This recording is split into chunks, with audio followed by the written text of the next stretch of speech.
As monarquias nacionais na Europa surgiram pois a fragmentação dos feudos dificultava muito o comércio que estava voltado a ser praticado por conta do renascimento comercial e urbano.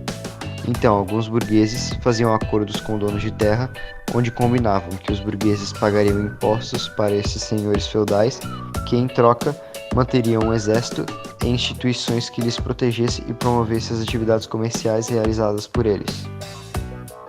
A partir disso, o dono de terra acabaria se tornando o rei, o mais poderoso dos senhores feudais, ao redor. Acaba rompendo as relações de suzerania e vassalagem por impor a sua vontade, de forma que aos poucos acaba ocorrendo a centralização monárquica. E por conta de um território maior, de uma moeda unificada, de tribunais unificados e ainda sob a proteção do rei, a classe mais beneficiada por tudo isso é a própria burguesia. Com o passar do tempo, o rei cria acordos com os antigos senhores feudais, que acabam fazendo parte da nobreza, que em troca de privilégios como cargos políticos, etc., eles trazem a legitimidade do rei, justificam o poder e a superioridade do rei. Foi basicamente assim que a França e a maioria das monarquias nacionais surgiram, mas com a Inglaterra foi um pouco diferente, porque a Inglaterra estava constantemente em conflito com a própria França, e isso fez com que os impostos aumentassem consideravelmente para conter os gastos e possibilitar a melhora do exército para que eles pudessem derrotá-los. Esses impostos e o constante conflito começam a desagradar a burguesia inglesa, que começa a fazer pressões para que o rei diminuísse seus poderes, e foi aí que surgiu a Magna Carta, o primeiro documento da Inglaterra que limita os poderes reais. Ao contrário da França, que de pouco a pouco vai centralizando os poderes políticos e cada vez ficando mais poderoso, tomando as decisões para si, o rei da Inglaterra vai ter o seu poder diminuído por conta dessa pressão.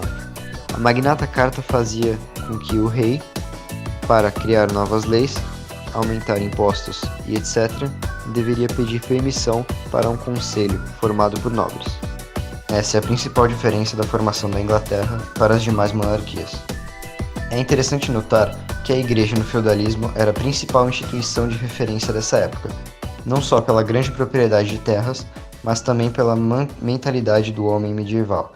Então, mais cedo ou mais tarde, com toda essa centralização e formação de monarquias, os reis acabariam entrando em choque com o Papa, chefe da igreja, iniciando uma disputa entre eles. Um caso assim aconteceu na França e é chamado de Cisma do Ocidente. Foi onde o rei tenta impor sua vontade para a igreja, de tal forma que ele muda o centro da igreja para o próprio Estado francês, em que o rei deseja determinar quem será o novo Papa. Na verdade, isso acaba fazendo com que existam dois papas, um sob a influência da França e também o antigo sob a influência italiana. O início da transição da Baixa Idade Média para a Moderna se dá pela Guerra dos 100 Anos, onde a Inglaterra e a França disputam para decidir quem ficará com o trono francês e a região de Flandres.